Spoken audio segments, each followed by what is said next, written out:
na aula de ontem, né? E esclarecer um pouco algumas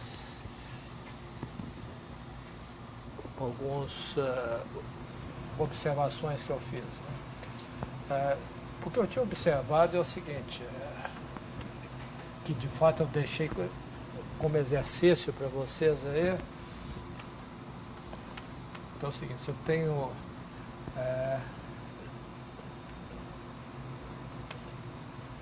diffeomorfismos, bom, isso aqui pode ser aberto do RM, não precisa estar definido no RM todo, mas vamos pensar que está definido no RM todo.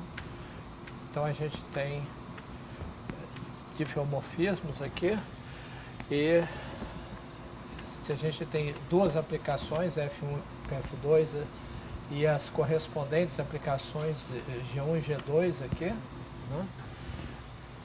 De modo que o diagrama comuta, né?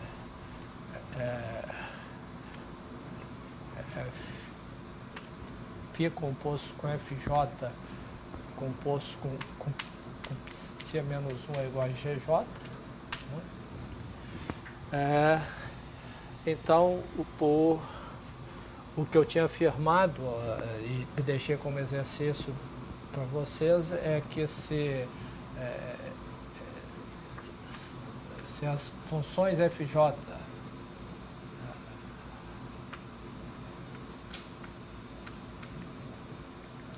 de um ponto x0 igual a DIF F2 do ponto x0 para todo I menor ou igual que R, se somente se o mesmo acontece para os GIs, né? DI de G1 de φ menos 1 de x0 é igual a DI de G2 de φ menos 1 de x0 para todo I menor ou igual que R, né? Quer dizer, as derivadas maior ou igual que zero. Quer dizer, a função e suas derivadas são iguais no ponto x0, se somente se o mesmo acontece aqui. Bom, isso é para mostrar que essa hipótese aí das funções terem a mesma derivada até a ordem R, ou serem tangentes de ordem R no ponto x0, é invariante por mudanças de coordenadas, por diffeomorfismo, né?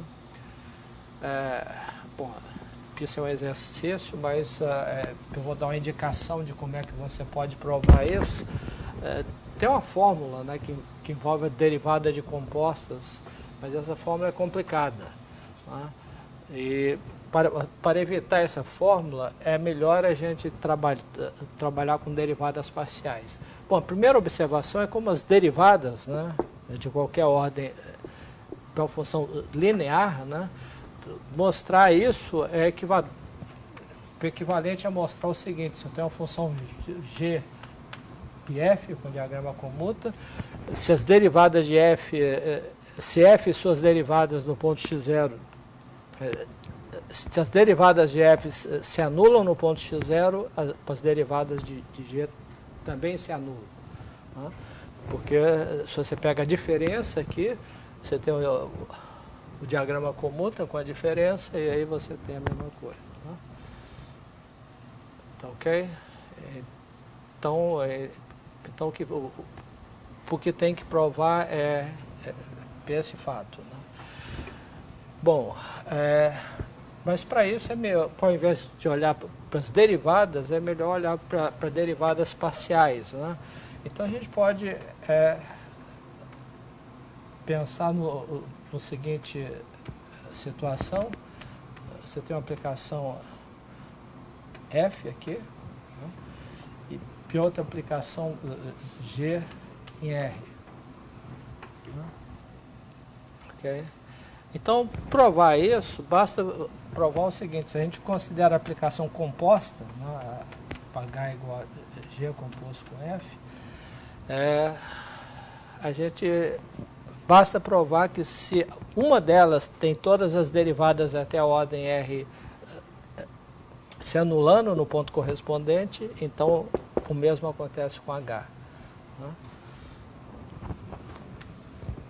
Ora, mas para isso a gente pode considerar as derivadas parciais, né? Para aí a gente tem uma fórmula interessante, né? Você pega a derivada parcial em relação a x-alfa, onde alfa é um multi-índice, alfa é igual a alfa 1, alfa m, né? Inteiros, e alfa é igual a soma de alfa e. Então a gente quer calcular essa derivada no ponto x0. Né? Okay? Então a maneira de calcular isso, bom, isso é complicado, também é uma fórmula complicada, mas a gente não tem que fazer o cálculo completo, basta ter uma propriedade dessa expressão em termos das derivadas parciais das coordenadas de f e de g. Bom, primeiro, para alfa igual a 1, né, o que a gente tem é que dh dxz, né, um ponto x0 pela regra da cadeia, né,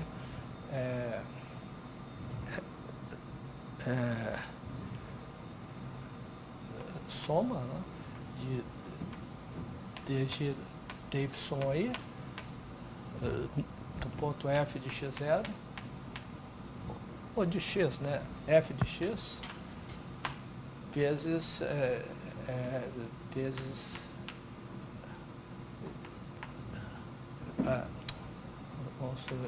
j vezes a derivada da jésima componente de f com relação a x soma em j, né? J igual a 1 até n.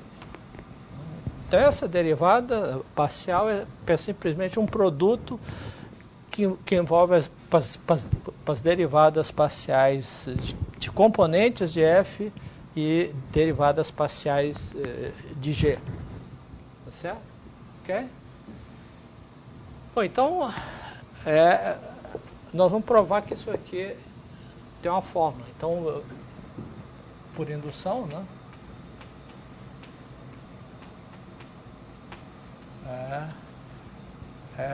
Vamos supor que se alfa é menor ou igual que n, né? Ou se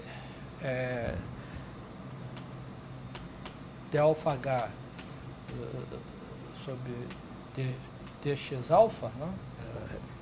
Cada uma dessas derivadas parciais a soma de um número finito de parcelas, evidentemente,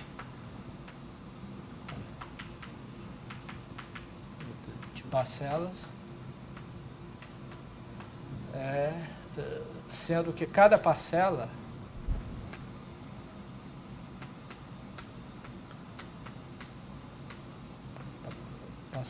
é um produto, né, de derivadas parciais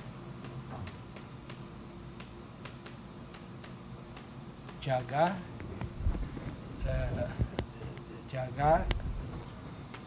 pedir componentes de f, né?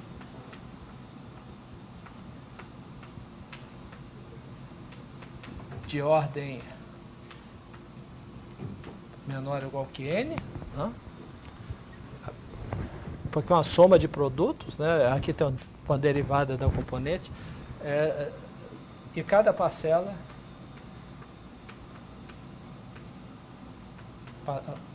contém, como aqui, né? Contém uma derivada parcial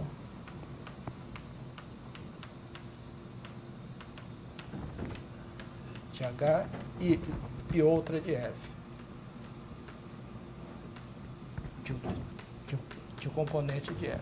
Como nesse caso, né? Cada uma da parcela é um produto de duas, uma derivada parcial de f calculada no ponto x e outra parcial de G calculada no ponto f de x. Né? Então a gente tem esse produto, essa soma de produtos. Agora a gente quer calcular para a derivada desse cara aqui,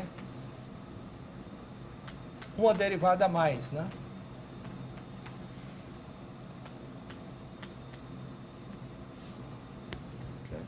Ora, para a gente derivar para a derivada a mais, a gente tem uma soma, a derivada de uma soma é a soma das derivadas e tem que derivar cada produto. Mas cada produto a gente tem a regra de Leibniz. Né? Então a gente tem que derivar cada fator e multiplicar pelos outros fatores. Ora, mas se a gente deriva uma componente de f, a gente obtém outra derivada de componente de f, de ordem maior. E se a gente deriva uma derivada parcial de g, o que a gente obtém, o que é?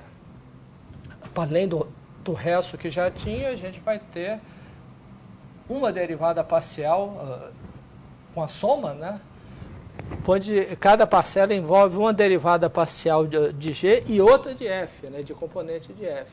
Né? Okay? Então, a coisa se repete aqui. Tem exatamente a mesma propriedade. Tá certo?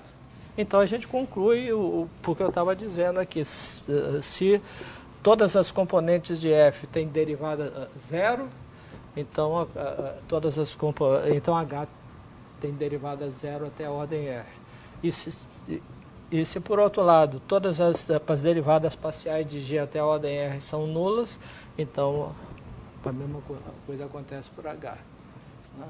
Então a gente pode aplicar isso aqui primeiro nessa coisa, então essa aqui tem todas as derivadas parciais zero, aí depois disso você compõe com isso aqui e obtém a mesma coisa.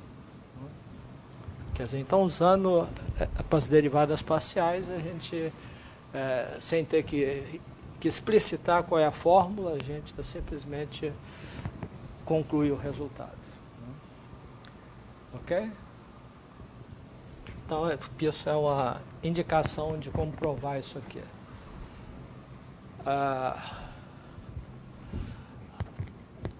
Para outra observação que eu tinha feito é sobre as trivializações, sobre duas maneiras de definir a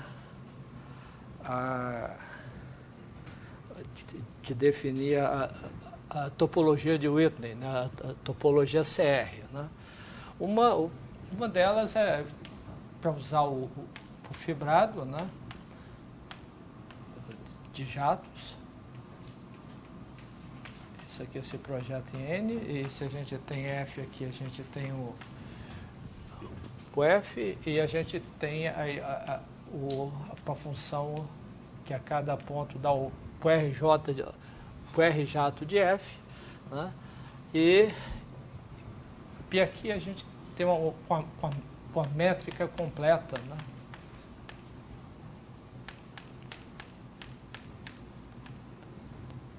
dr nesse espaço. Né? Então a gente tinha definido a vizinhança de F como sendo o conjunto dos Gs pertencente a CR de Mn, tais que a distância em cada ponto do JR de F e JRG no ponto x é menor que epsilon de x.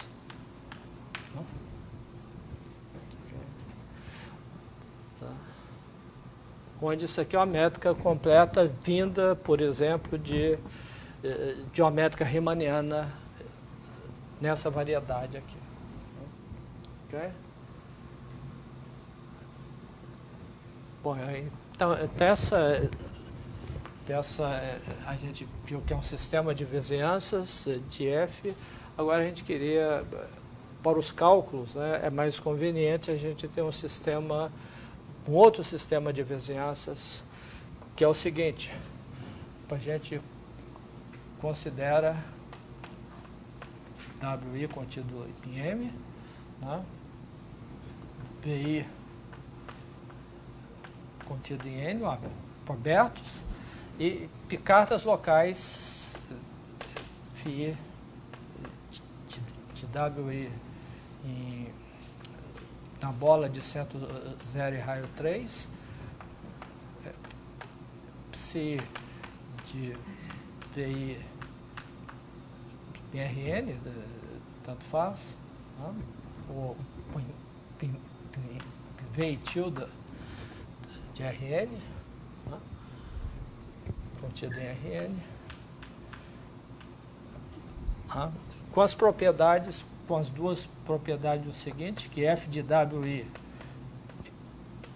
está contido em VI, né? E a segunda propriedade, a segunda propriedade que é a união de φ menos 1 das bolas de centro de raio 1, né? E isso cobre M, esses abertos cobrem M, e a terceira propriedade é que esses WIs são localmente compactos, localmente finitos. Quer dizer, cada WI intersecta apenas um número finito de coisa.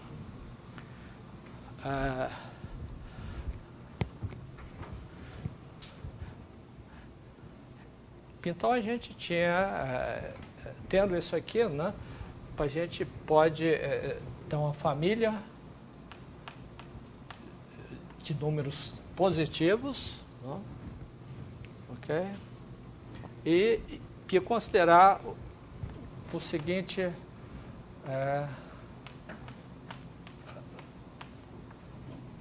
conjunto, né, que nós vamos dizer que é uma vizinhança de R. Por ver, o conjunto dos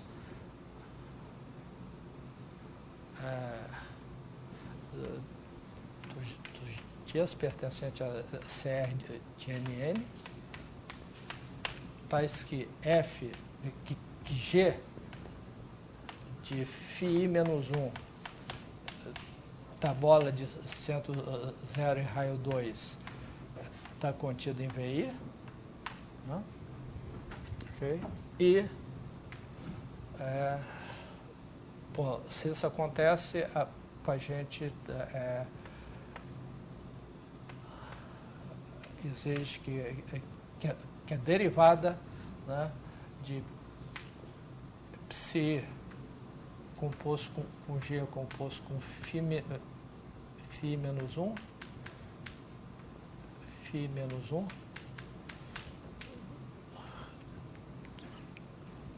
do ponto X, né, menos a derivada da mesma coisa com F,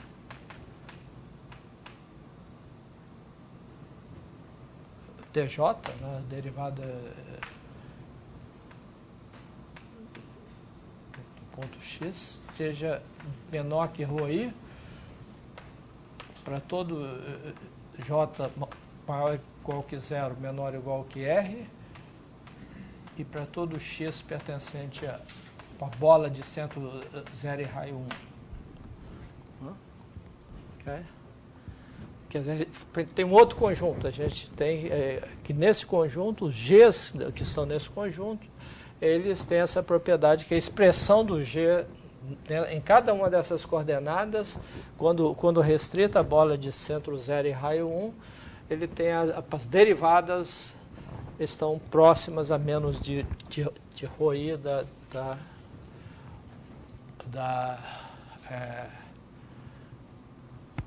ok? E a afirmação é que isso aí dá uma base de vizinhanças também. Quer dizer, esses P de F. P aberto.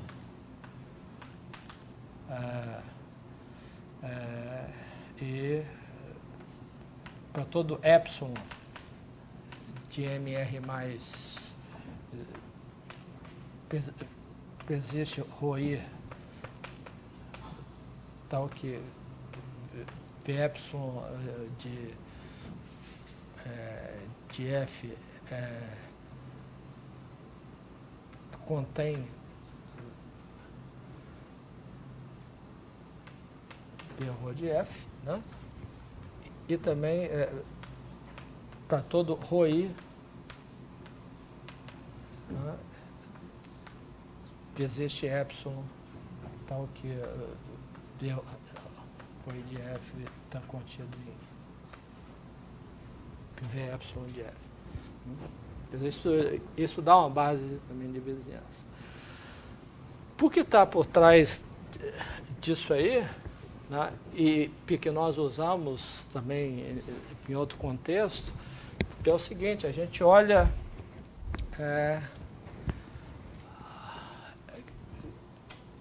que a gente quer comparar essa métrica aqui com a métrica desse tipo no produto, né?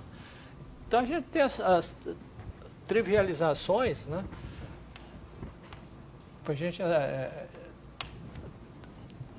dado esse par de cartas locais aqui, a gente tem uma trivialização, né, de π-1 de Ui vezes WI, né, vezes VI em Ui vezes WI vezes JR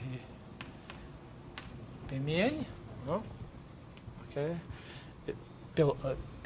Lembro aqui que o JR, né, de MN é o conjunto das transformações lineares de RM-RN vezes o conjunto das transformações bilineares simétricas de RM-PRN, vezes etc., vezes o conjunto das transformações R lineares de RM-RN. Ok? Onde essa aplicação aqui é a aplicação que pega um R jato aqui, né? Isso significa que o Q está em WI, que o F, G, né? E o G de Q está em VI, né? Isso aqui, isso vai levado no ponto Q, G de Q. Bom, agora eu quero transformações, então eu tomo as cartas, né? Π composto com G composto com φ menos 1 de φ de Q, etc., derivada do mesmo ponto. Ok? Então, a cada ponto aqui eu associo o elemento daqui. Isso aqui é um difeomorfismo, né? Porque é sobrejetivo também, porque se eu pego um cara daqui, né, eu pego o polinômio de Taylor correspondente, eu tenho a função isso é P sobre, porque se eu pego uma aplicação aqui, associada para essa aplicação, eu tenho a aplicação φ de RM, G, de RN, PRN, que tem, que leva ao ponto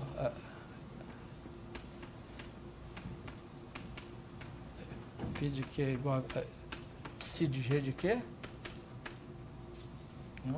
que leva o ponto φ de Q e G de Q, e cujas derivadas até a ordem PS são esses elementos. E correspondentemente a esse G aqui, eu tenho uma transformação aqui, simplesmente eu defino o G pequeno, cuja imagem vai dar esse elemento do produto, como sendo o contrário, né? Só que aqui, como eu quero uma aplicação global, eu preciso, eu posso escrever da seguinte forma. Eu quero uma aplicação em cima, né? Então isso aí eu tenho que baixar pelo φ e subir pelo psi. Né? Okay. Então, que aplicação eu vou colocar aqui?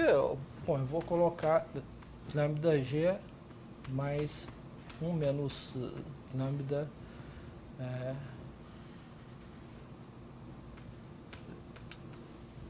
psi de g de q. Onde esse lambda é uma função, né, que vale 1 perto de φ de q e vale 0 fora de uma vizinhança pequena de φ de q. Né? Então essa aplicação aqui, né, ela define uma aplicação inicialmente de WI em VI, mas que se estende lá fora como uma constante, né, igual a G de Q, né, fora de WI. Né. Então esse G, uma aplicação de MN, CR, G de X é constantemente igual para G de Q para todo X não pertencente a WI, e em WI é dado por essa fórmula aqui. Né? Isso dá CR porque essa função se anula fora de uma pequena vizinhança de coisa. E a imagem dessa função dá exatamente o R jato de G. Né? Okay? Então a gente tem essa identificação, né, desse pedaço do fibrado de R jato com esse produto aqui. Né? Okay? Então a gente pode pensar nesse espaço, né, aí, que é identificado com um pedaço do RJ, que a gente tem duas métricas. Né? A gente tem a métrica,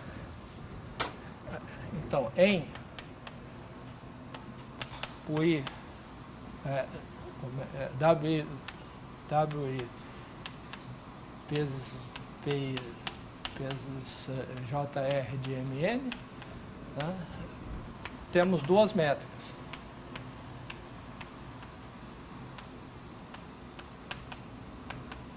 Uma, que eu vou denotar por DR também, né? que é tal, que essa trivialização φ é isometria. Né?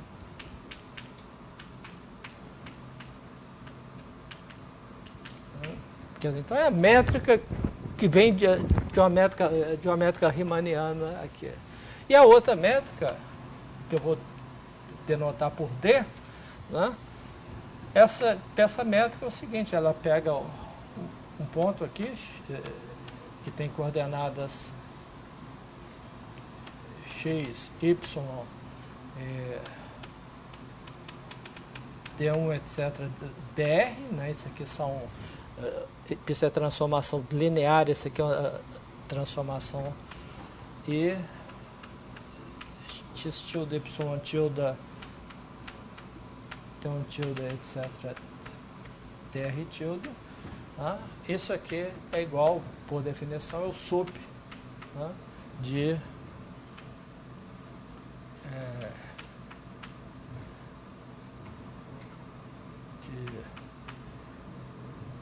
y menos y tilde, né?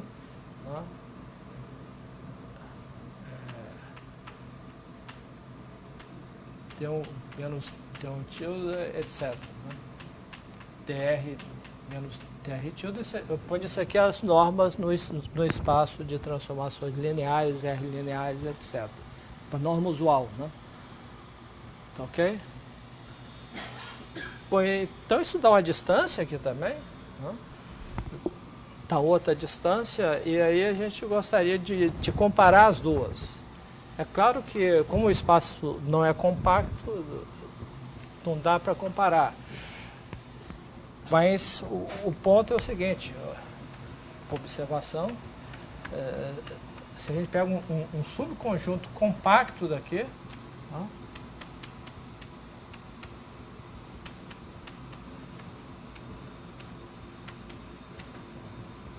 então isso implica que existe uma constante C positiva, tal que essas duas métricas são comparáveis, né? Isso a DR, essa métrica que vem de cima entre dois pontos, Cieta, vamos simplificar os nomes aqui, esse é menor ou igual que C vezes a distância de Cieta nessa outra métrica, maior ou igual que 1 sobre C.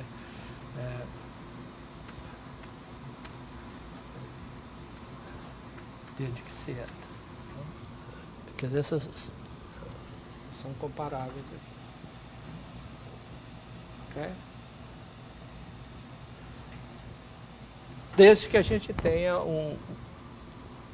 para todo que Cieta pertencente a esse compacto desse espaço. Ok? Tá? No caso, né, que a gente quer aplicar esse resultado, isso é um fato geral que vem do fato que esse DR vem de uma métrica riemanniana, né? Então a gente, como já viu, a gente dentro de um compacto ele é comparável com a métrica euclidiana usual, que é comparável com essa métrica aqui. Né? Comparável nesse sentido, de existir constantes. Né? Então isso implica, em particular, que se você tem uma sequência de Cauchy em cima, na métrica DR, embaixo vai ter uma sequência de Cauchy também, por causa dessa comparação das métricas, com essa nova métrica. Né? Okay? Bom, então isso aqui é um fato abstrato, vem do fato que essa métrica aqui vem de uma métrica riemanniana, e o que a gente vai aplicar no caso aí por exemplo, a gente está tratando de uma função f, né? Para a gente ter essa função f de mn, né? Que compacto que a gente pode considerar aqui? O compacto, digamos aqui em cima, digamos o conjunto dos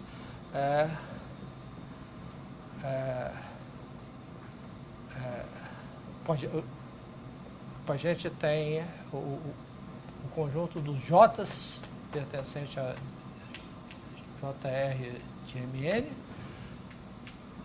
tais que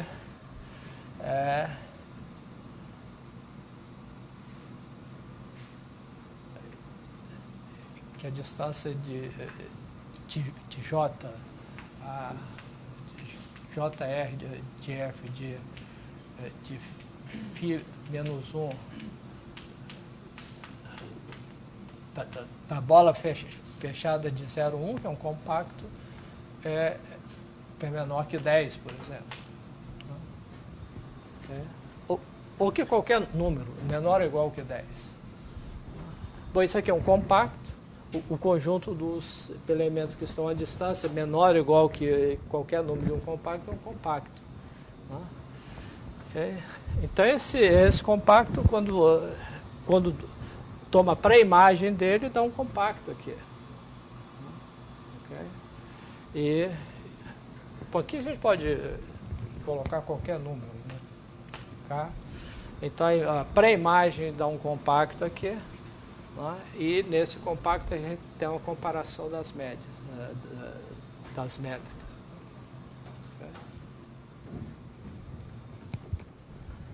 Tá? Então, com isso, a gente obtém essa comparação entre essas duas métricas diferentes nesse espaço. Ok? Então o primeiro sistema de vizinhança é mais fácil de definir, e esse outro aqui, usando essa cobertura, é operacionalmente mais eficiente. Quer dizer, nós vamos usar nas aplicações mais o segundo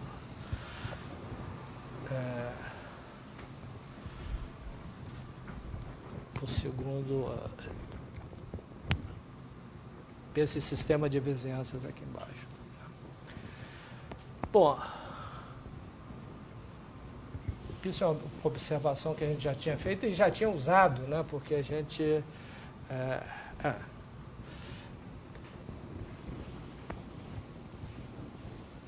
quando a gente mostrou que a gente tinha um espaço de Baire, né?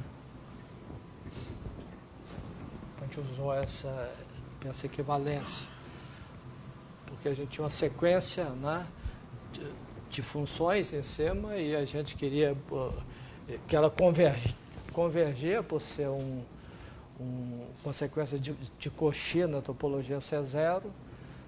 A gente queria mostrar que o limite era CR, então aí a gente via em coordenadas e observava que essa sequência de funções, que as expressões dessa sequência eram a sequência de Cauchy com essa métrica aqui, tá certo? E, portanto, essa sequência pela convergia, e as derivadas parciais eram todas as derivadas eram sequência de Cauchy também, e convergia para alguma coisa, e, portanto, o lema de cálculo diz que o limite é SR, etc.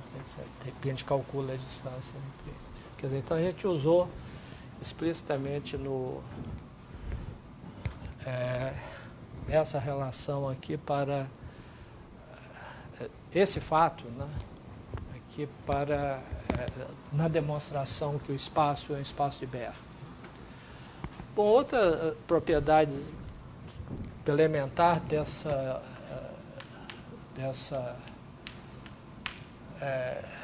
topologia de Whitney é a seguinte proposição, que, primeiro, se M é compacta,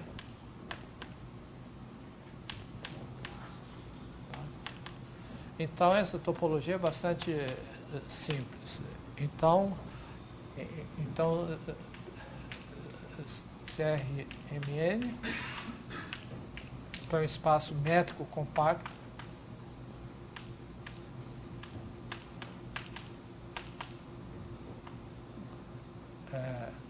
compacto não, espaço métrico completo, quer dizer, toda a sequência de Cauchy converge, né, e separável. Isso tem subconjunto enumerável e denso.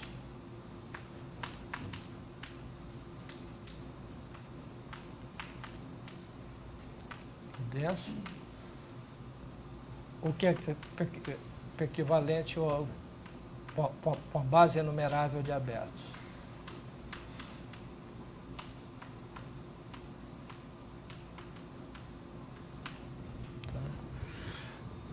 Agora, quando M é não compacto, essa topologia é muito fina, né?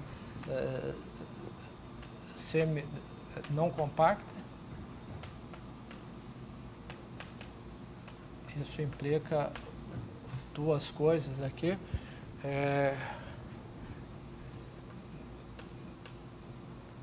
Nenhuma função f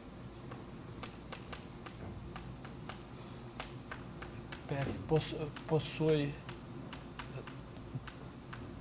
base enumerável de vizinhanças.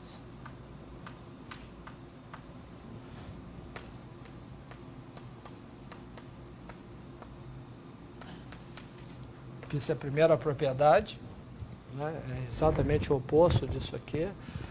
E a segunda propriedade é que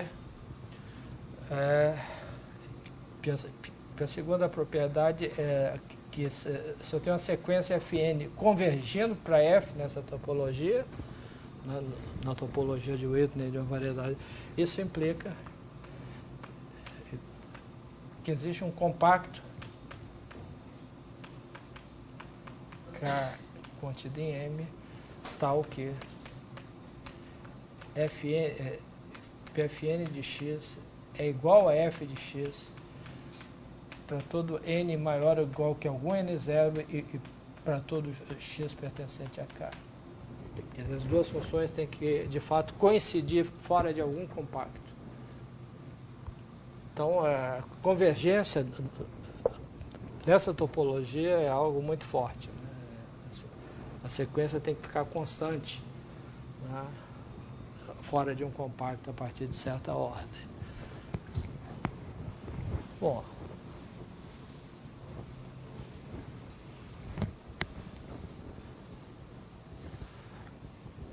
a prova disso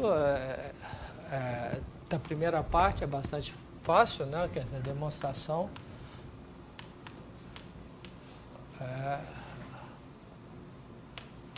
primeira parte a gente tem uma distância, né? Distância de f e g, como a variedade é compacta e o R jato é a coisa, a gente define uma distância como sendo o sup em x pertencente a M da distância de JRF de x e JRG de x.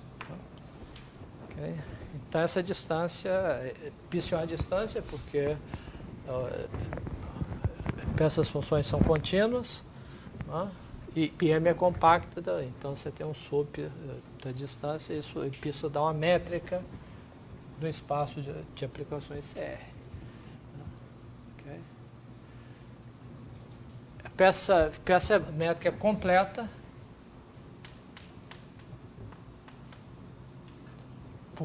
Por que ela é completa?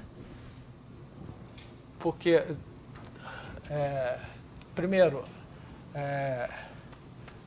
se você pega uma sequência de Cauchy, né, Pfn sequência de Cauchy, então a gente tem que, pela construção dessa métrica, a gente tem que a distância C0 entre Fn e Pfm, né?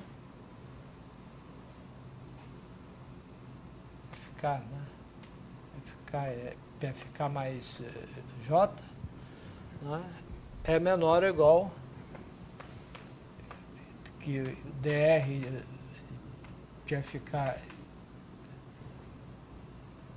D nessa Fk mais J, né? Onde isso aqui é a distância C0, né? Isso é menor que epsilon se K maior ou igual que K0 para todo J, né? Então isso significa que essa sequência é de Cauchy, né? Portanto Fk de x converge para f de x quando K tende a infinito, né? Porque a métrica de M é completa, né? De N é completa. E aí, F é CR. Como é que a gente vê que F é CR? Usando essa comparação das métricas, né? Porque em coordenadas aqui, se a sequência de Cauchy em cima, a sequência em coordenadas é de Cauchy. As expressões dão uma sequência de Cauchy, e as derivadas são sequências de Cauchy também, por causa dessa equivalência. Então, as derivadas são sequência de Cauchy, então o limite é CR, etc. E aí a gente conclui que isso aqui converge na métrica D. Então isso aí é simples. Aqui tem uma base enumerável de abertos, né?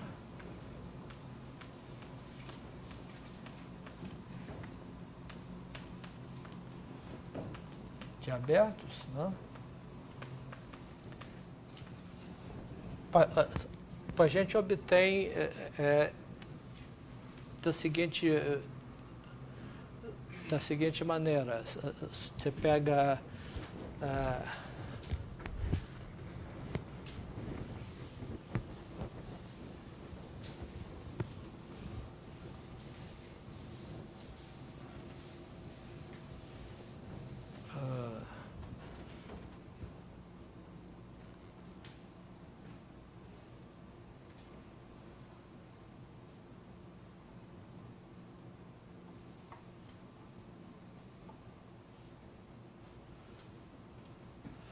a gente começa com a base, né?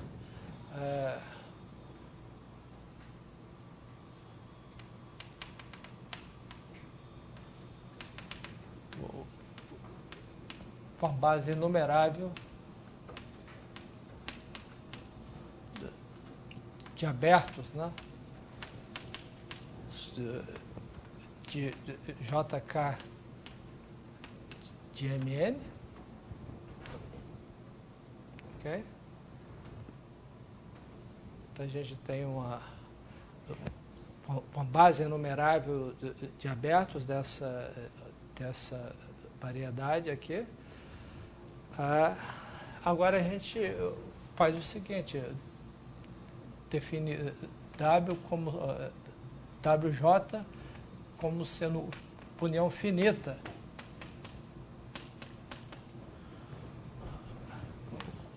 chamar de U, finita de elementos de U.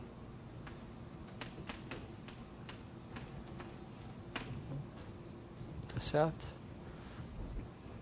Ok. Então, se tem um conjunto enumerável, a gente pega o conjunto das uniões finitas desse conjunto enumerável, a gente obtém um conjunto enumerável, né? Então, a família WJ é um conjunto enumerável de abertos, né? Porque isso aqui são abertos, a união finita de abertos é aberto, a união de abertos é aberto, então esse é um conjunto enumerável de abertos.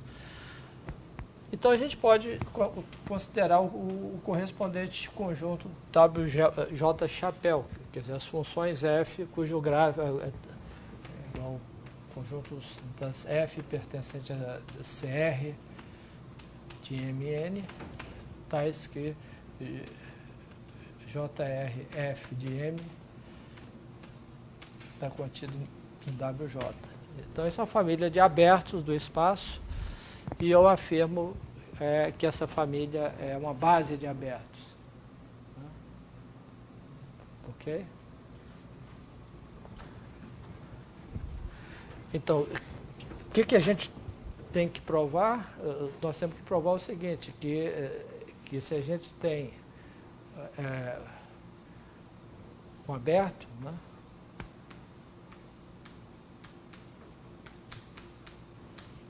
Aberto, né? Bom, esses caras são abertos, evidentemente. Tem um aberto e F pertencente a esse aberto, né? A gente tem que provar, né, que existe um J tal que F pertence a WJ e isso aqui está contido em A. Ok? Tá certo?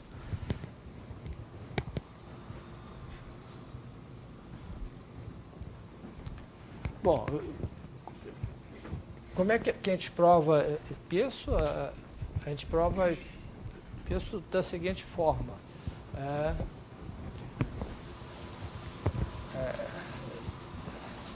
A gente já sabe que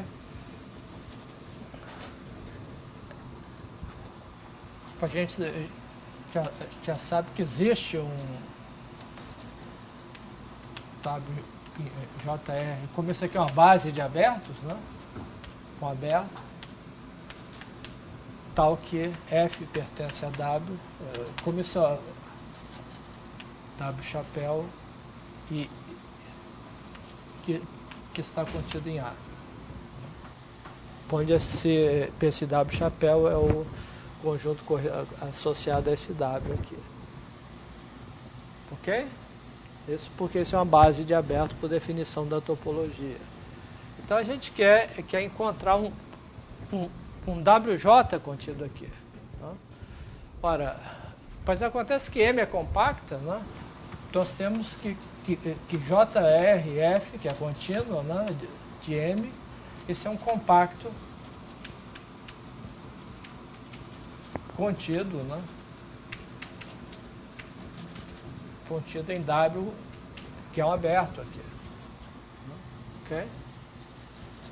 Então cada ponto desse compacto tem uma vizinhança básica, né? que está contida em W. Né? Então, como isso é compacto, eu posso cobrir por um número finito de vizinhança. Então existe o I1, o IR, um número finito de abertos, né, da base, tais que, primeiro, o IJ, cada um deles está contido em W, e a união do IJ em J contém JR PF de M, contém esse compacto.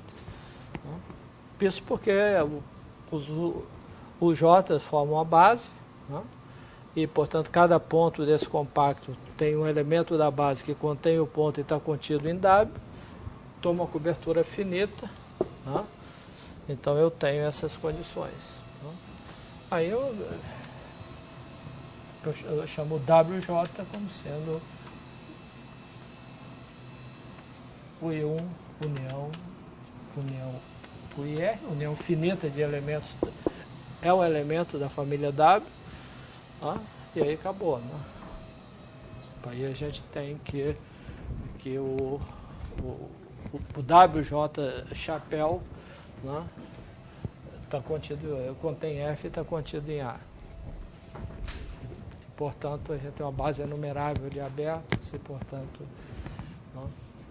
A pessoa completa essa parte aqui.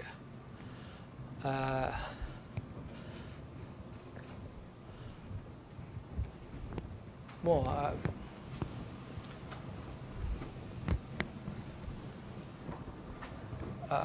para a parte 2, né, a prova de 2 é por contradição. Né? Quer dizer, a gente quer mostrar que não tem uma base enumerável de vizinhança. Então suponhamos que existe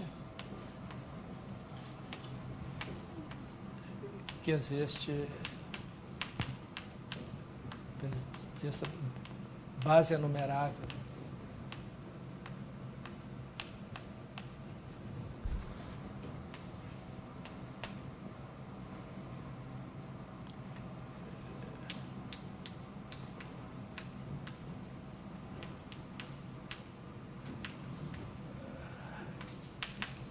De uma função f.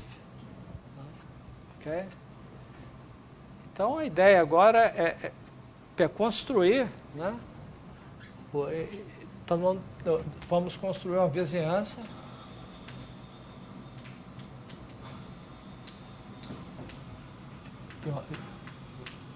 de f tal que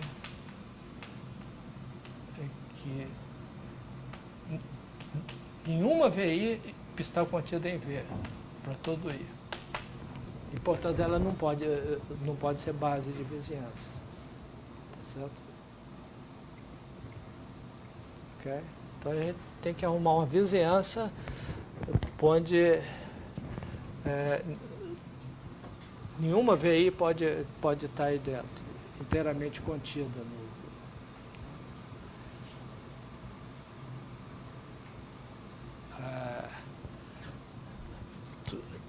como é que a gente faz isso?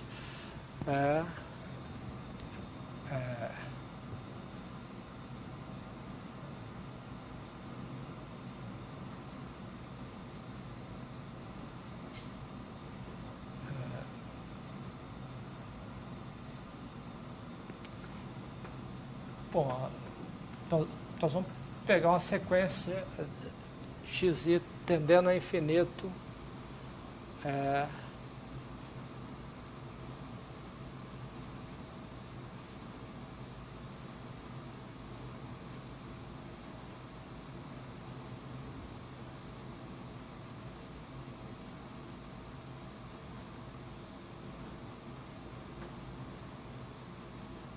xi tendendo a infinito em M, né? Então,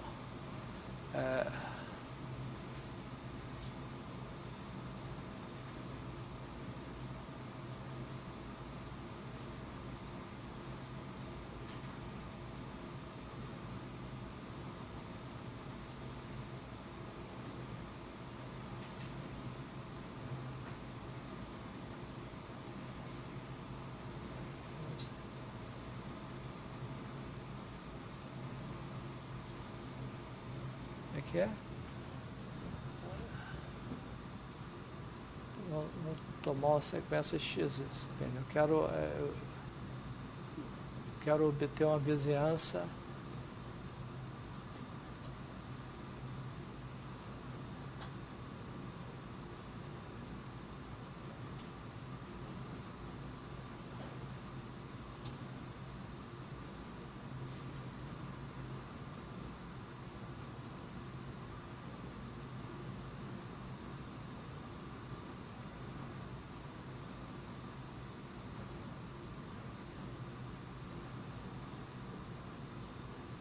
a gente faz isso mesmo.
Sim.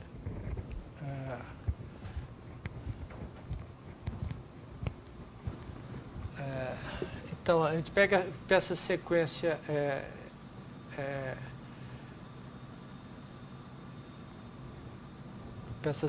x tendendo para infinito. Ora, esse BI é uma vizinhança, não? BI é uma vizinhança de F, então isso implica que existe εi maior que zero, né? E PFI pertencente para VI, tal que a distância de FI de x para F de x, né, é maior que εi. Né? Para distância N, né, tanto faz. Ok? Isso porque esse VI, né, contém algum W chapéu, né, com a vizinhança de F. E esse W, como o W é aberto, eu posso perturbar um pouco o F aqui, né, de modo que JR de FI de x ainda esteja no aberto W, e mas isso aqui é diferente. Né? Isso sendo diferente, eu tomo epsilon aí menor que a metade disso. Ok? Então eu consigo com epsilon aí com essa propriedade. Né? Ok? Isso para esse. Então agora eu tomo epsilon de MR+, tal que epsilon de xi é menor que esse epsilon aí. Pega uma função contínua que é menor que esse epsilon aí em todo ponto xi. E aí eu considero a vizinhança de raio epsilon de f. Okay? Então essa função que eu escolhi em VI, né, pela escolha, eu tenho que FI não pertence a essa vizinhança. Não? Porque nessa vizinhança, todas as funções distam de F a menos de epsilon no ponto xi, né? Esse aqui é o ponto xi. E portanto, PFI não pertence a essa vizinhança. Então, eu encontrei uma vizinhança tal que toda vizinhança VI tem uma função que não está nessa vizinhança. Então, eu tenho exatamente... Nenhuma dessas vizinhanças pode estar contido em epsilon de F, porque cada um tem uma função que não está aqui. Então, isso prova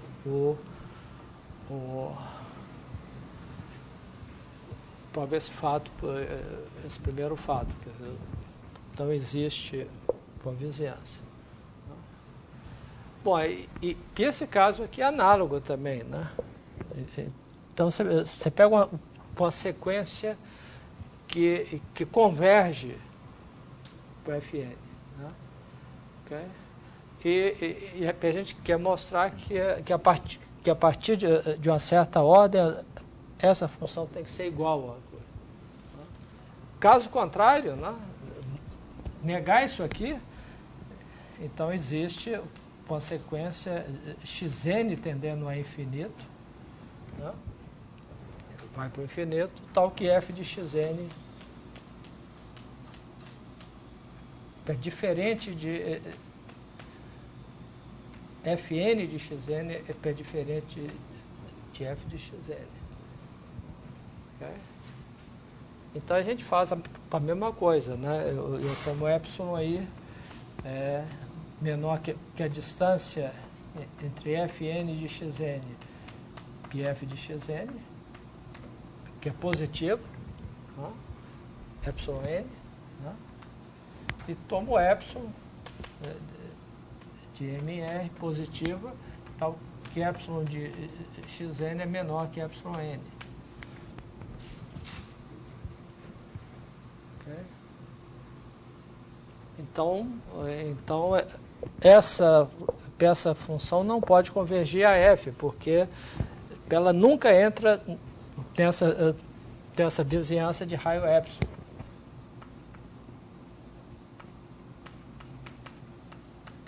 O Fn não pertence a essa vizinhança para todo n.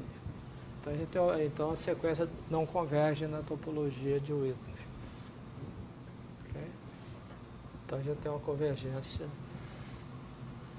Então essa topologia de Whitney para variedades não compactas é muito forte, né? Porque dá um controle muito grande do que acontece no infinito. Né? Certo? Bom,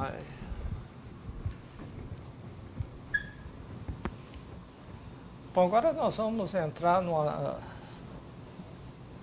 assunto extremamente importante. Quer dizer, o teorema que nós vamos provar agora é um teorema muito importante no curso, é que o conjunto sem infinito de Mn, que é um subconjunto das aplicações CR é denso. Quer dizer, nós vamos mostrar que nessa topologia qualquer função CR pode ser arbitrariamente aproximada por uma função C infinito. Né? Então já tínhamos mostrado antes, no caso onde N era um espaço euclidiano, que isso é verdade em C0. Agora nós vamos mostrar em geral. Né? Okay? Então esse é o teorema que nós vamos provar agora. Bom, e a prova desse teorema envolve uma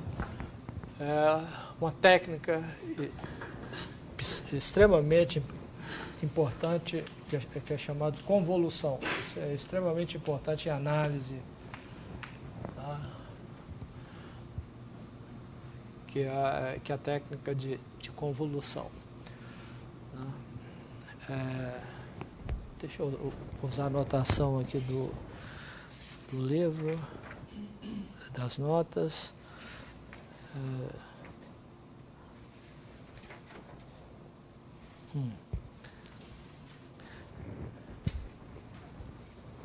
Bom, eu vou definir uma família de funções agora, partindo de uma função, né, C infinito, de R, né? Bom, então Rn de Rm, pega uma função C infinito, né, tal que lambda de x igual a 1, né, se x menor ou igual que 1 meio, né, e lambda de x igual a 0 se x maior ou igual que 1. Quer dizer, é uma função que é identicamente 1 na bola de raio meio e 0 fora da bola de raio 1 e toma valores em π 0, 1. Bom, eu vou tomar um delta maior que 0, que eu vou tomar arbitrário, mas ele vai ser arbitrariamente pequeno aí.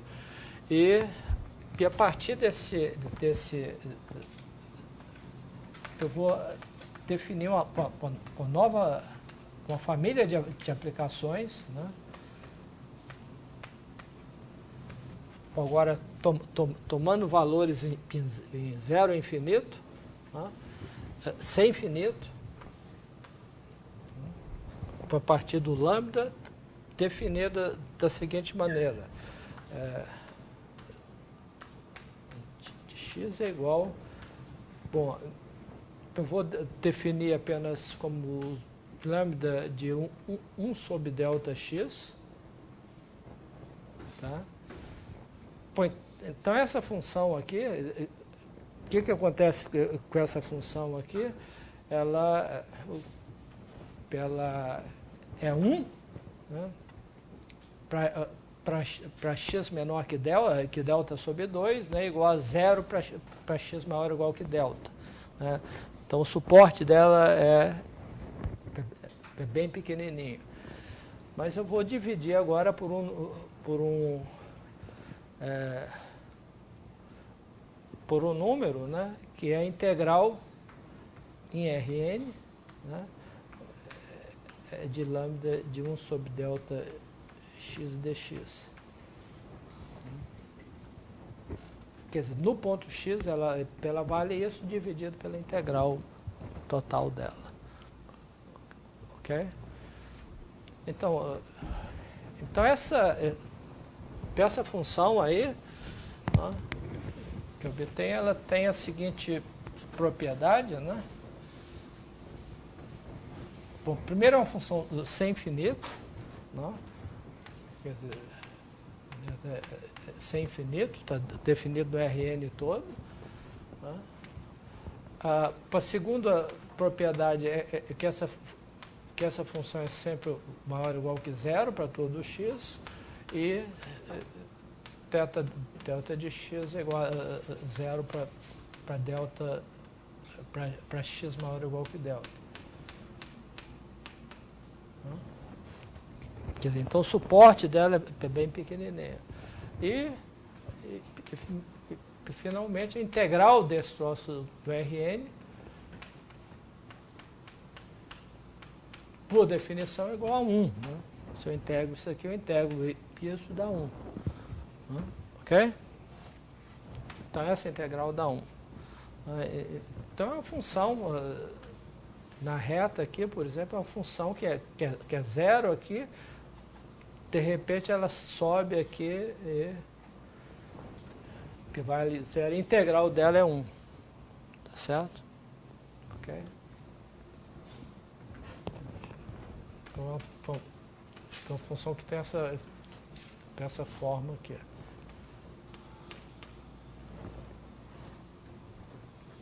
Ok?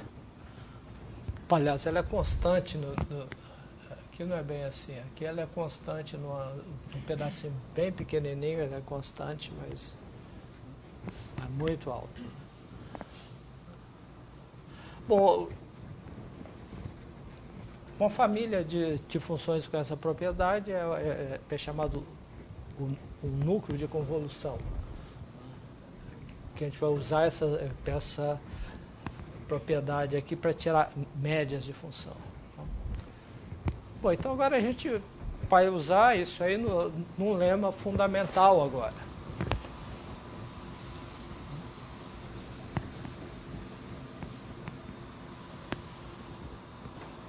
Então, o lema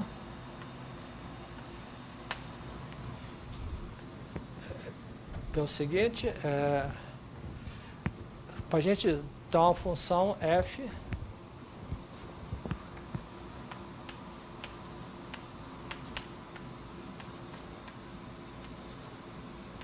converto de Rm em Rn, e a gente dá um subconjunto K contido em U compacto.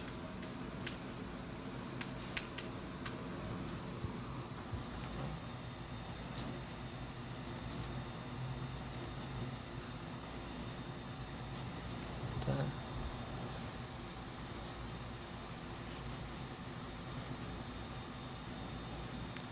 E PW vizinhança de K, tá? Com W barra compacto contido em U. Ok? Então, o lema é o seguinte, dado epsilon com que zero, essa função é CR. Então, essa função é CR. Então, dado epsilon,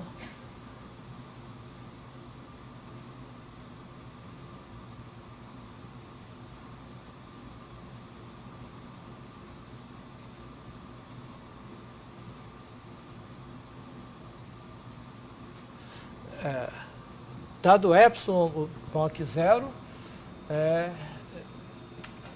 persiste uma função de Rm em Rn, CR também, né? tais que, primeiro, G de x é igual a f de x se x não pertence a essa vizinhança W. Ok? A seguinte é que G é tão diferenciável,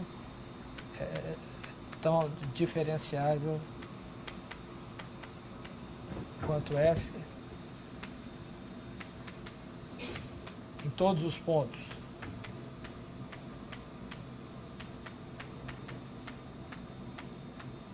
Digo. E finalmente G ser infinito no interior de K.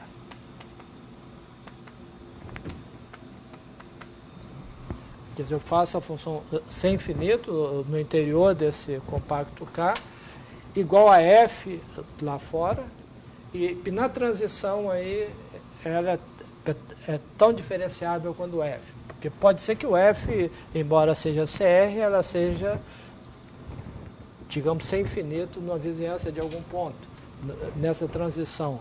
Aí eu vou exigir que o G também seja sem infinito aí. Quer dizer, tão diferenciável quanto o f em todos os pontos. E finalmente, né, a quarta questão é que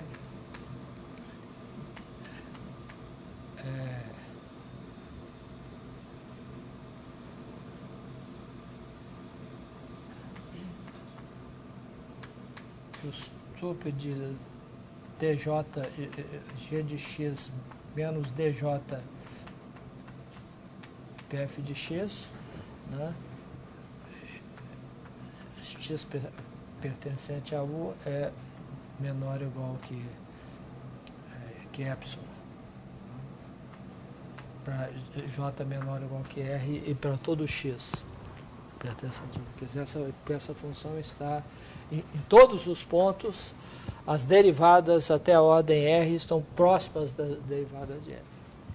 Certo? Quer dizer, então a gente está aproximando esse f a menos de epsilon, esse epsilon é um número arbitrariamente pequeno,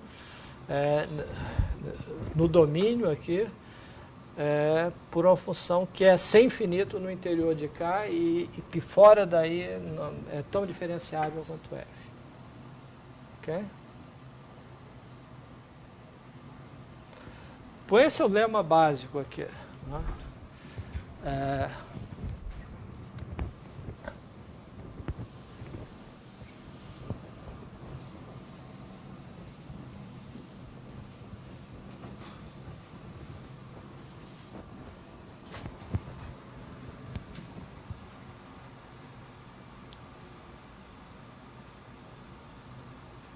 Ok?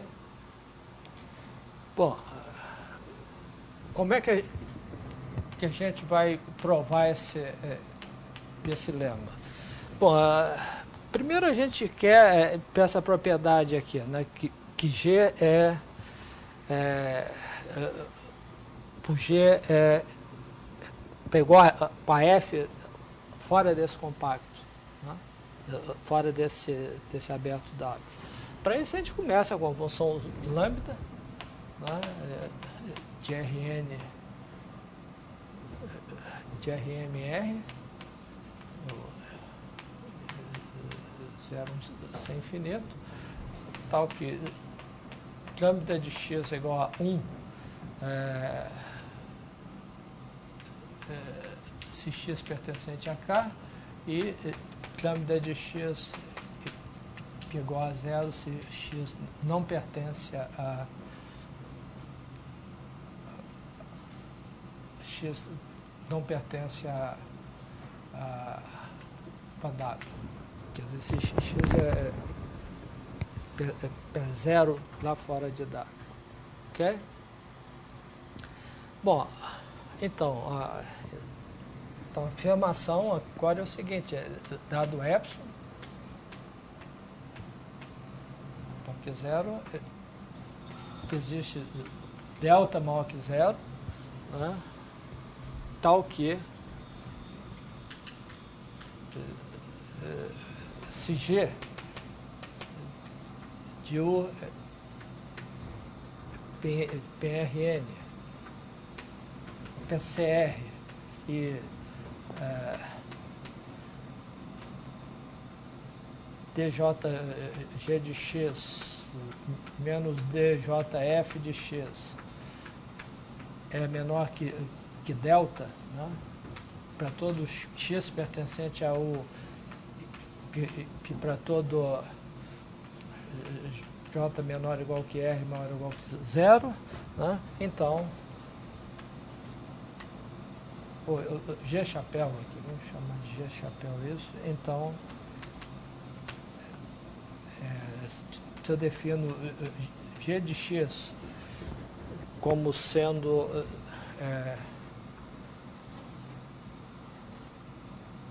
lambda de x vezes G chapéu de x mais 1 menos lambda de x f de x, né? Então,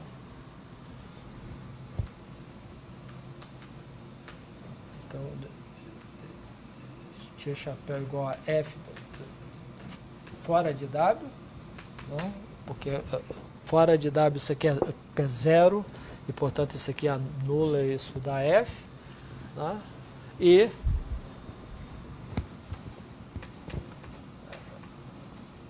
dj de G chapéu em x menos dj de f de x, né? É menor que epsilon para todo j, desde que esse aqui seja menor que delta. Basta calcular a derivada, né? Aí a gente está usando por fato que as derivadas de lambda são todas limitadas, né?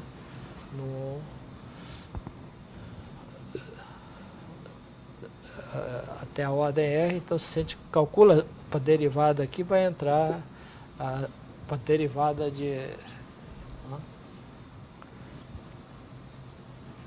Ok? Isso é algo que a gente já fez aí, né? Então a gente tem essa coisa. Então a gente não tem que preocupar com essa parte por enquanto aqui, né? A parte 1 está resolvida, né? A gente precisa encontrar as outras duas propriedades aí. Então para isso a gente vai usar a ideia de convolução, né? Então vamos tomar um delta suficientemente pequeno, né? E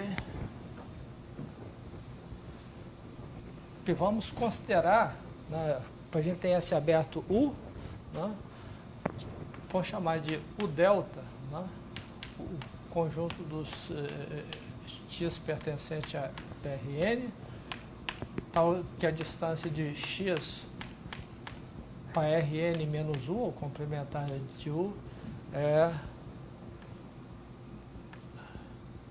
maior que delta. Okay?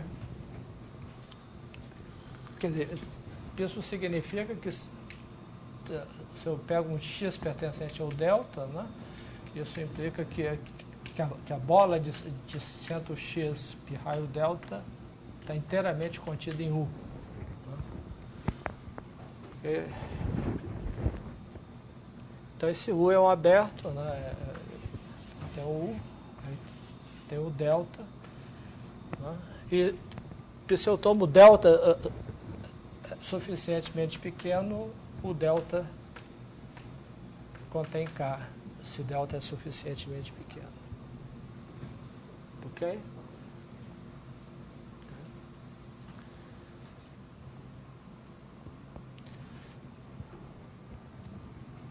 Bom, então já tem essa coisa.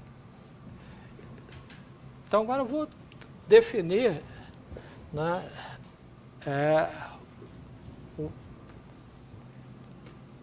um G delta, vai depender da escolha do delta, depois a gente vai escolher esse delta pequeno, né? Então vamos definir o G delta de x, né, como sendo a integral em Rn. Agora eu vou ter que explicar o que é essa integral. Teta delta de x, né, vezes f de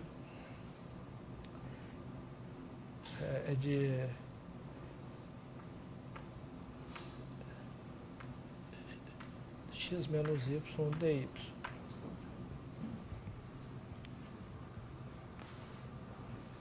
Deixa eu ver se é a mesma fórmula que eu usei aqui.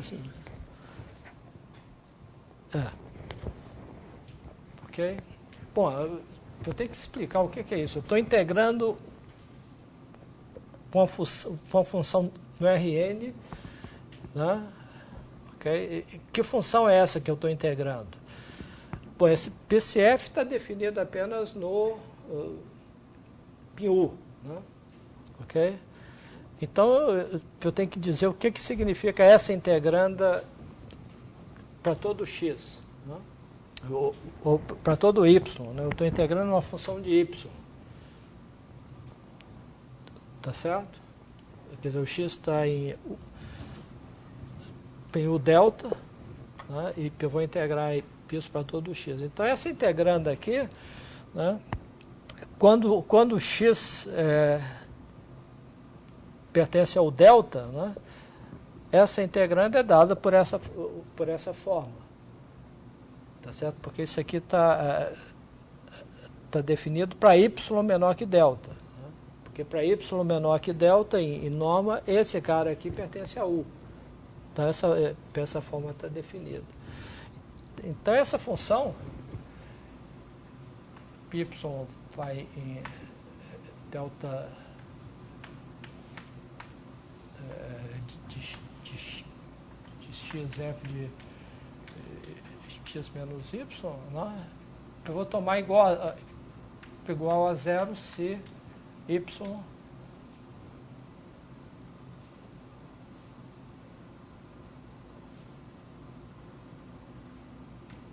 maior ou igual que delta. Ok?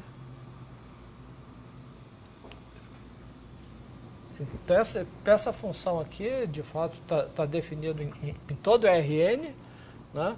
E isso aqui está definido para x pertencente ao delta. Ok?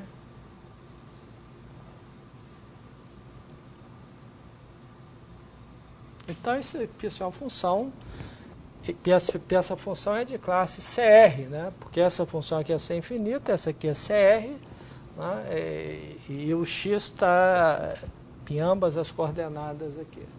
Oh, desculpa, aqui é y. Okay.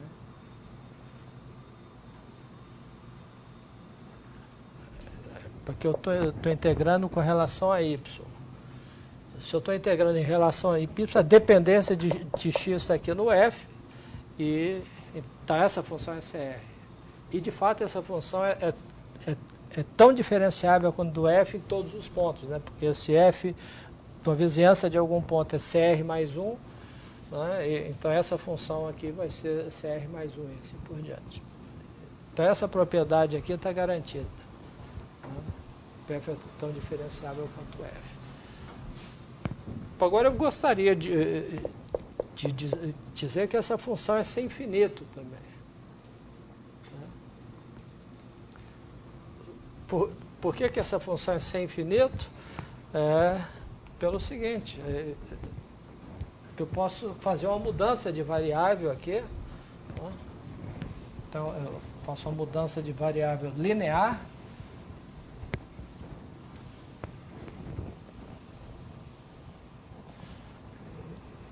Então, eu tomo z igual a x menos y, né? Quer dizer, a função y, faço essa mudança de coordenadas, para em z, que é x menos y. Para cada x fixo, eu faço essa mudança de coordenadas. E se eu faço essa mudança de coordenada, eu posso escrever novamente a mesma função de outra maneira. Né? Isso é integral em Rn. Né? O dz é dy, né?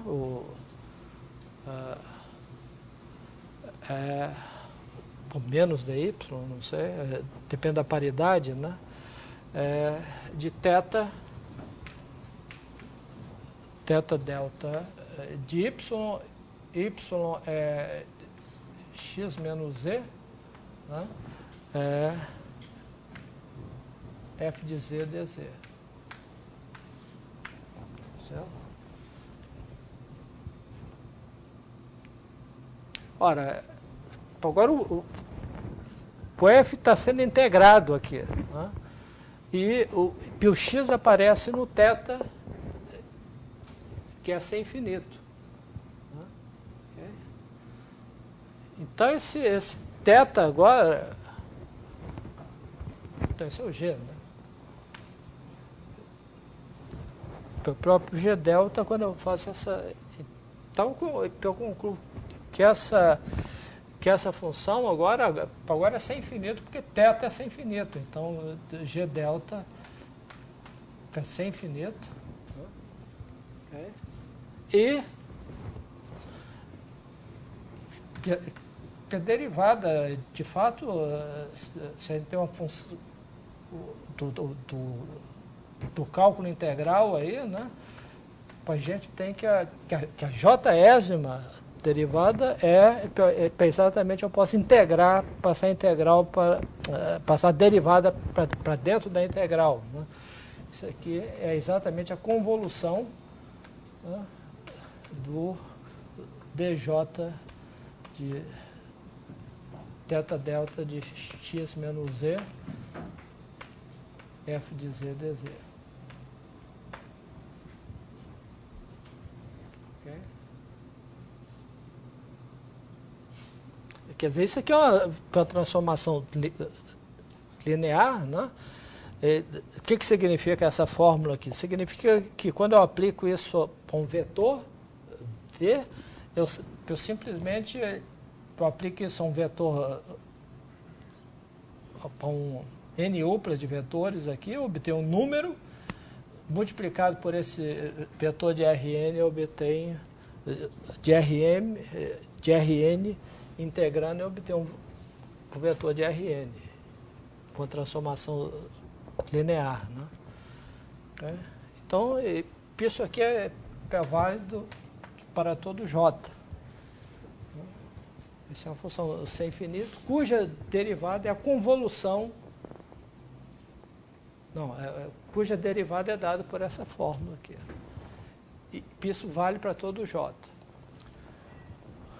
Por outro lado, eu posso usar essa fórmula para calcular a derivada também, tá certo? Tem duas fórmulas para o G delta, então eu posso calcular usando a outra fórmula. Então,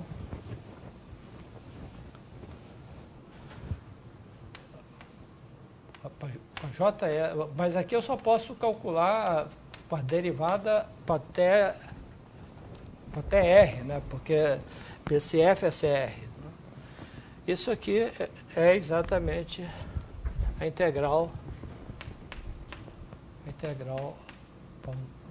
ao longo de Rn de θ de y djf do ponto x menos y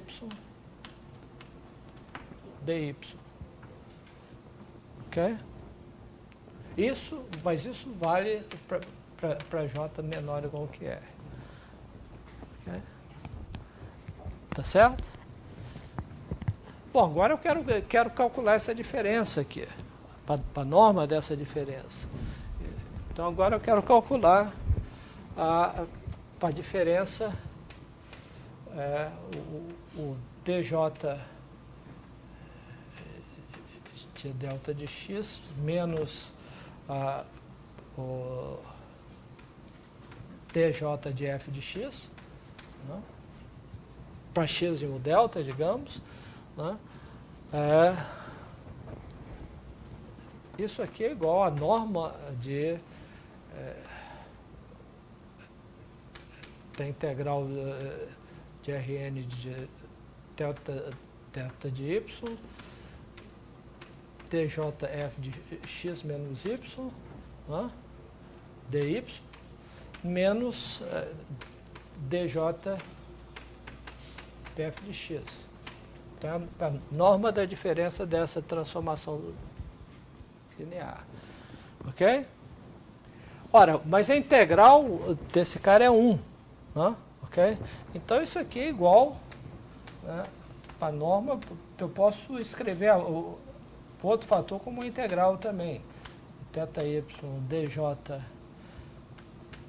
pf de x menos y dy, menos a integral, né, em Rn de θj de y djf de x dy.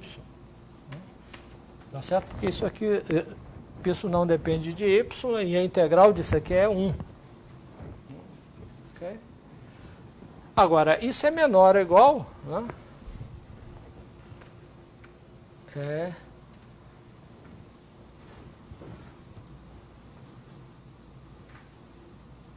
Isso é menor ou igual, né?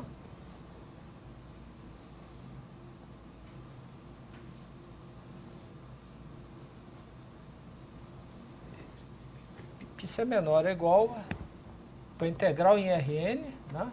Eu posso passar norma para dentro. Isso aqui é positivo, né? Eu posso, né? Integral de θ de y, né? Norma de dj pf de x menos y menos dj de f de x, né? dy. Ok? Tá certo? Bom, θ delta, né? Que é θ delta. Bom, agora, como é que a gente estima isso aqui? Bom, se eu estou essas funções aqui, elas são funções contínuas, né? E essa integranda aqui, ela se anula quando y é menor que delta. Tá? Ok? Então, só vai aparecer aqui essas diferenças com y menor que delta, porque para y menor que delta, essa cara se anula, não conta. Né? Ok? Pois uma função contínua é uniformemente contínua. Né? Então, se delta é suficientemente pequeno, delta pequeno, então a gente tem que dj pf de x menos y menos dj pf de x é menor que epsilon tilde. Quer dizer, dado epsilon tilde, né, existe um delta tal que isso aqui é menor que epsilon tilde se y menor que delta. A continuidade uniforme dessas funções. Né? Portanto, esse cara é menor que epsilon, então esse é menor ou igual, né, que epsilon tilde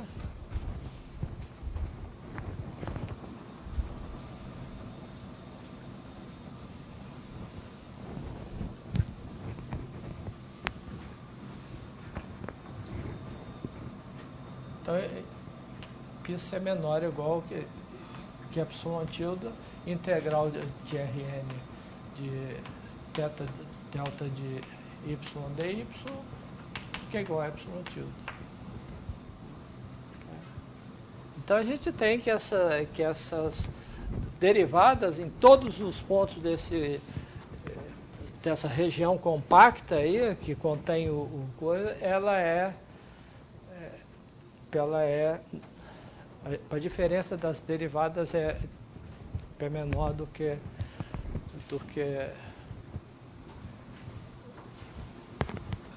epsilon tilde, que eu posso fazer arbitrariamente pequena. Então aí eu concluo isso aqui. Aí, combinando com o argumento anterior, eu construo essa função. O ponto é que, pela fórmula da função aqui, nós temos duas maneiras de exprimir essa função. Uma através dessa integral, que a gente conclui que essa função é tão diferenciável quanto f em todos os pontos. Né? Okay? Mesmo quando na coisa, e que da outra fórmula, essa função é de fato, nessa região menor, ela é de fato sem infinito. Okay? Então, com isso, a gente tem esse lema básico aqui do Rn, que é uma consequência da convolução. Né? Bom, então é com esse lema agora que vai implicar que a gente pode, que dado uma função, então agora, então a demonstração do teorema,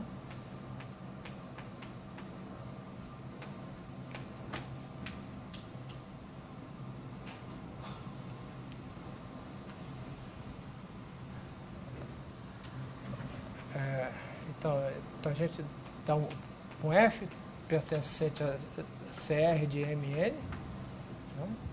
Okay? E a gente dá por vizinhança de F. Vizinhança de F.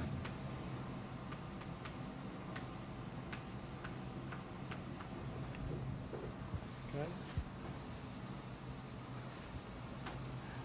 Então agora a partir, dado F, né, a gente tem para aquelas cartas locais.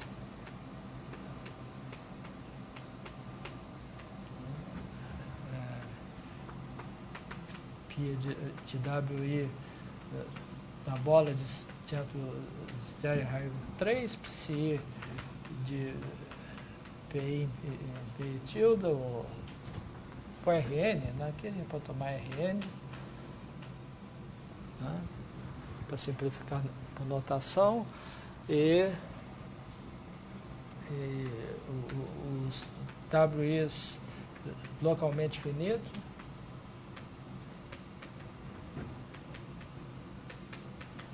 e que a união dos π menos 1 da bola de centro zero raio 1 igual a M, né?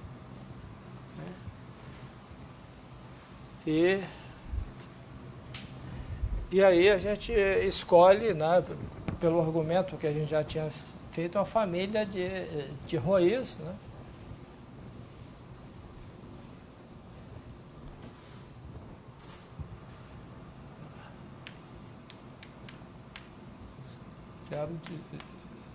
De tal forma que se a gente pega um G,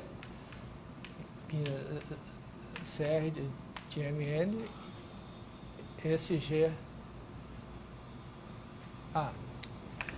então a gente tem essa tal essa vizinhança, ρ de F, que é o conjunto dos Gs, tais que G de φ menos 1 da bola de centro zero de raio 2 está contida em VI, e etc., né? E as derivadas dessas coordenadas é menor que o ρi, e esse ρi nós vamos escolher de tal forma que isso esteja contido em V. Então, o que a gente tem que fazer agora é encontrar uma função sem infinito aqui. Então, a afirmativa é que existe G sem infinito, G pertencente a essa vizinhança de F. Ok? E como é que a gente faz isso? Bom, a gente faz isso por etapas, né?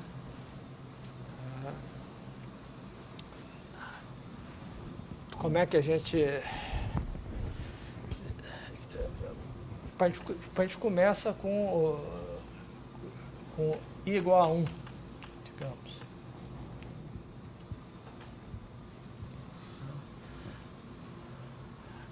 Para I igual a 1, nós vamos pegar uma função de G1, né, sem infinito,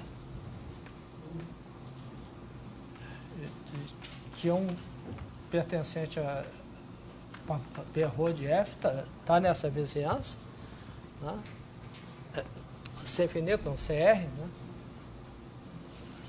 CR, né, e tal que G1 sem infinito em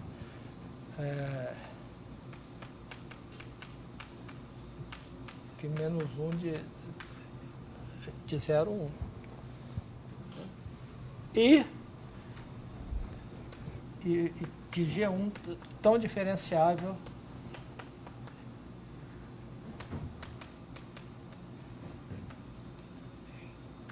que F em todos os pontos. E que G1 igual a PF fora de W1. Fora de W1 eu não estou mexendo em nada. Okay? Como é que eu faço isso? Eu uso esse lema aqui. Eu uso esse lema para aproximar a expressão de G por uma função sem infinito, suficientemente próximo, de tal forma que a nova função, né, que vai ser igual a f lá fora, ela pertence à vizinhança. Tá certo? Tem um pequeno detalhe técnico aqui, porque para mostrar que essa função G1 pertence à vizinhança, a gente tem que verificar que isso acontece em qualquer WJ. Né? Em qualquer WJ, não, que a condição da proximidade das derivadas acontece em φj menos 1 de B01. Né? Para todo J. Mas aí, basta que esse cara seja suficientemente próximo no inicial para ser próximo nos outros. Por quê? Porque tem apenas um número finito que intersectam aí. Então, se a gente tem uma proximidade muito grande aqui, a gente vai ter a proximidade adequada nos outros e, portanto, isso aqui vai pertencer à variedade. Ok? Bom, então a gente tem o primeiro elemento da sequência. Em seguida, a gente pega o outro, o G2. Né?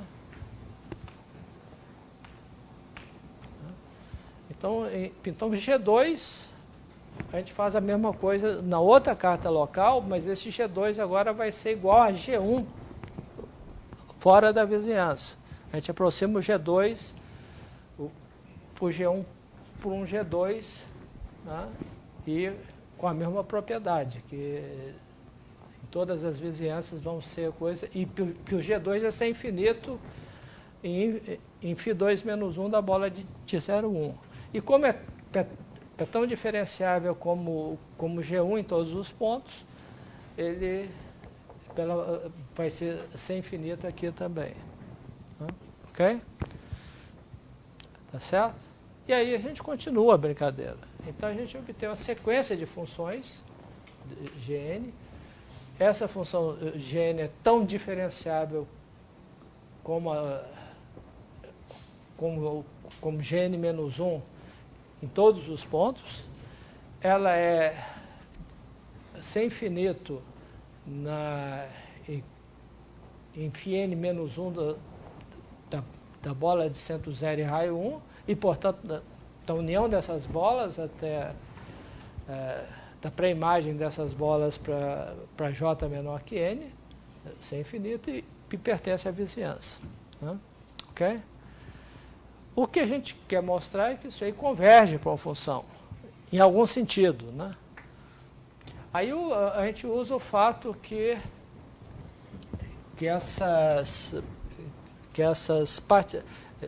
essa cobertura é localmente finita.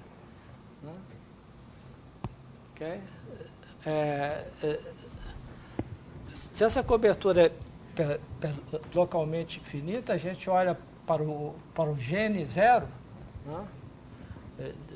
Gn0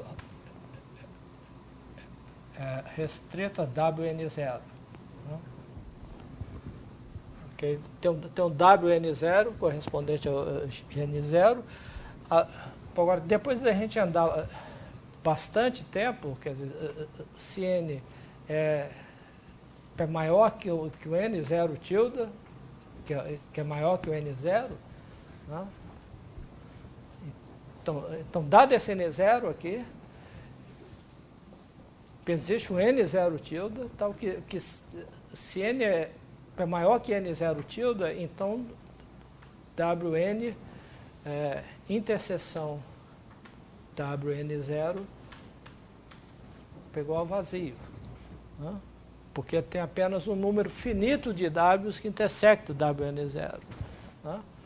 Portanto, isso implica que quando eu vou construir o Gn, e olha, a restrição disso a Wn0 é igual a Gn0 para Wn0. Então, a partir de certa ordem, eu não modifico absolutamente nada do que está acontecendo em Gn0. Então, essa sequência de funções é uma sequência de funções que, a partir de certa ordem, é constante em cada intervalo. Então, existe Gn de x, existe o limite n tendendo a infinito de Gn de x, que eu chamo de G de x. Porque essa sequência é, de fato, constante a partir de certa ordem para cada x. Porque para cada x pertence a algum desses caras, e a partir de certa ordem eu não modifico mais esse cara quando eu vou construindo a sequência. Então, essa sequência é constante, é o G de x. E esse G de x, e esse G é sem infinito e que pertence para a vizinhança por construção. Ok? Então, isso aí conclui a demonstração do teorema. O único cuidado que a gente tem, isso eu não fiz explicitamente aqui, em cada etapa, nessa modificação minha, tem que ser suficientemente pequena, eu tenho que olhar em cada etapa, né? Em cada etapa eu tenho WI e tem para a imagem da bola. Eu quero controlar as coisas aqui dentro, mas aí eu tenho um número finito de vizinhanças que tocam aí. Né? Porque eu tenho que tem os correspondentes vizinhanças que podem tocar aqui. O que eu tenho que mostrar é que essa proximidade aqui, sendo muito pequena, então as proximidades das funções aqui, nessas outras cartas, número finito de cartas, vai ser pequena também. Então, esse aí é um problema de continuidade da composição de funções. Né? Que é um pouco técnico, mas a ideia básica é essa aqui. O lema básico é aquele lá, usando a convolução. Bom, então a gente continua na quinta-feira, né?